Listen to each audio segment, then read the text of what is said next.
Do you want to make a living as a musician? Well, it seems that good old Spotify CEO Daniel Ek has some words of wisdom for you, and that's what I'm going to be talking about today.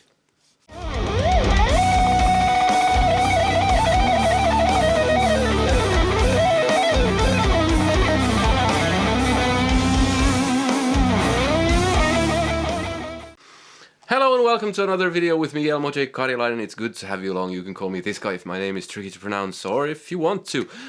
Today is going to be a bit different. I don't usually do these types of videos, but I read some quotes by Mr. Daniel Ek of Spotify, Spotify's CEO, billionaire, Mr. Nice Guy. And I thought they needed some addressing. Now, this video isn't monetized because there will be some foul language involved. So if you're easily offended by such language, you better leave now. And why be offended by language? It's only words. And as long as they're not aimed at you. Okay, so I'll just go through a few of the things that he said in the interview. He said it's in our company mission to enable more artists to live off their art, and it's really coming through in the numbers. More and more artists are breaking through in a big way, being impactful and creating new fan relationships. Then he goes on to say, I don't think I've ever seen a single artist saying, I'm happy with all the money I'm getting from streaming. And he goes on to say that in private people do, but in public they complain. So no one says that they're happy with the money in public, but they do say that in private. And he goes on to say, but unequivocally, from the data, there are more and more artists that are able to live off streaming income in itself. And he goes on to say, there is a narrative fallacy here, combined with the fact that obviously some artists that used to do well in the past may not do well in this future landscape, where you can't record music once every 3 or 4 years and think that's going to be enough. The artists today that are making it realize that it's about creating a continuous engagement with their fans. It's about putting the work in and about It's about putting the work in, about the storytelling around the album, and about keeping a continuous dialogue with your fans.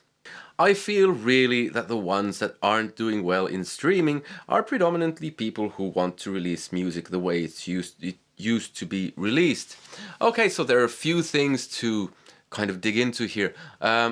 First of all, what the fuck? He says that more and more people are making their money from streaming, and that's probably the case.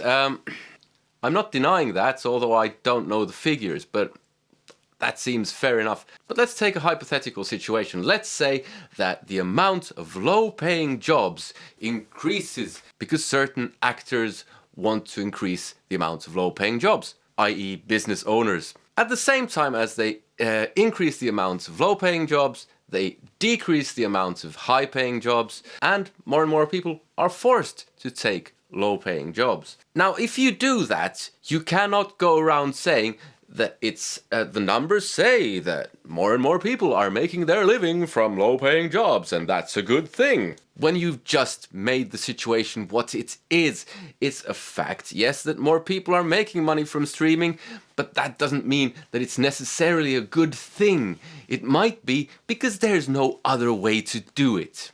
I'm not saying it is a bad thing, but I'm just saying that the argument is complete BS without any kind of context. As for his comments about people people complaining and saying that Spotify doesn't pay enough, I happen to be one of those people. I don't complain too much because I don't really do too much with Spotify.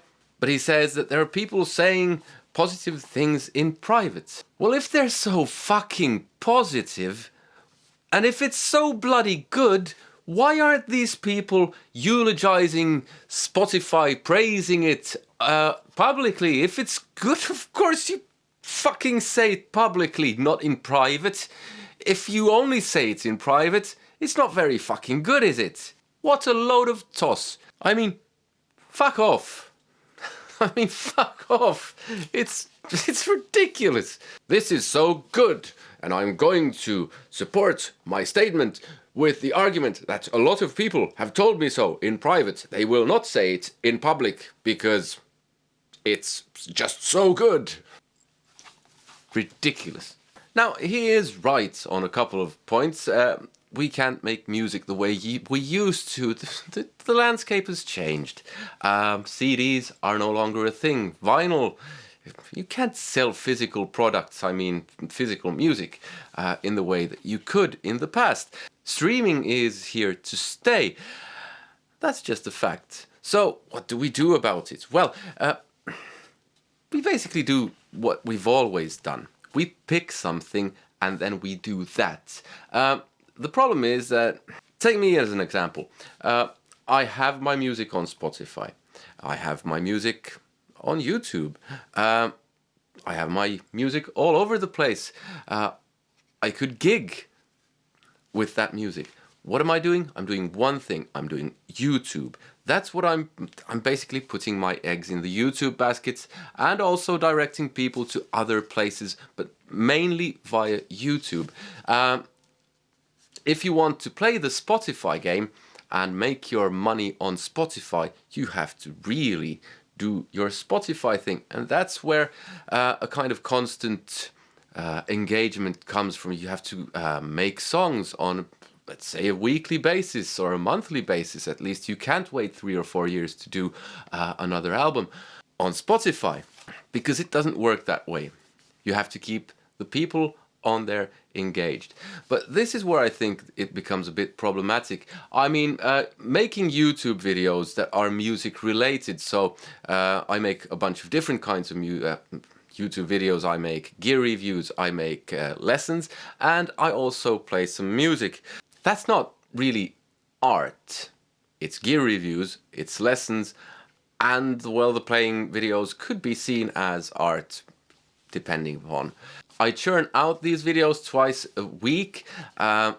It's fun, it's not a chore, I'm not complaining, but it's not art. It's not making it's not like making music, because music is what feelings sound like, someone said once somewhere, I don't know where. But I think it's a great description of what music is, and sometimes it just doesn't happen, and you have to it just doesn't happen. And what do you do if you just release crap on a weekly basis or a monthly basis? The pressure becomes huge. Now, that's kind of commodifying music, that you have to release new music on a monthly basis, where music isn't a commodity, it's something much more. I would say that my videos on YouTube are much more commodities, or whatever you want to call it, than my music. And of course, there are people who make videos that are art, and that's a beautiful thing. But I would say that music that's created with the aim of just keeping people engaged, or I have trouble seeing, at least myself, doing that kind of, yeah, this is what I'm feeling now.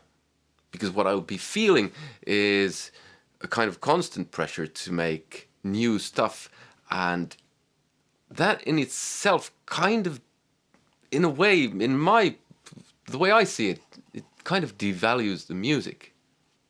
But hey, it's Spotify, all about devaluing music. So what's the bottom line here? If you want to do Spotify, you have to do Spotify. You have to play that game. You have to upload stuff on a constant basis. You have to keep sending people to your Spotify, because it's driven by algorithms, the same as YouTube. It doesn't pay very well. But it does pay better than YouTube. But in my opinion, YouTube has a much better platform. So play the Spotify game by all means. It's all good. Should YouTube and Spotify and the other streaming platforms pay better? Yes, I think they should. Is Spotify's company mission to enable more artists to live off their art? Is that really the case? I seriously doubt it, judging upon how they pay their artists. There is an argument to make, though, that they pay better per one listen than radio stations pay per one person listening. I I've heard that argument, and I don't know if it's true, but if it is true, it's a very valid argument. I heard it from someone I trust, so I'm assuming it's true, but it might just be wrong. But because so many people listen to radio, the net payout from radio, the end sum is bigger. I don't know. But anyway, Spotify, yes, I think they should pay a bit more, and YouTube should as well. But hey, that's the way it is. What I really object to is billionaire like Daniel Ek from Sweden is coming out on some kind of high horse and saying to musicians, you have to work harder, when actually in most cases, it's my phone, when actually in most cases that's not the case. You have to work smarter. That might be the case, but not harder, when this is an industry rife with depression and burnouts and all kinds of stuff. And the music industry in general sucks. It sucks donkey balls. Yeah, so not too many solutions in this video, but a bit of a rant. It's kind of... fucking hell. I do have some thoughts on how to make things better for individual musicians, but that's a discussion for a different video or different videos. But if you have some suggestions, I'd be happy to hear them in the comments. Let me know what you think, because yeah, and let me know what you thought about the Daniel Ek interview. I'll leave a link to that below as well, so you can check that out if you want to. Anyway, that's basically all I have for you today. Please like the video, subscribe if you haven't already, hit that bell notification thing, and join me on Patreon, because you get all of my music there and you can take it for free if you want to. You get all of my music, and some of it's not even on Spotify. If you want to listen to me on Spotify, there's a link in the description. So, anyway, I hope to see you in another video. Take care. Goodbye!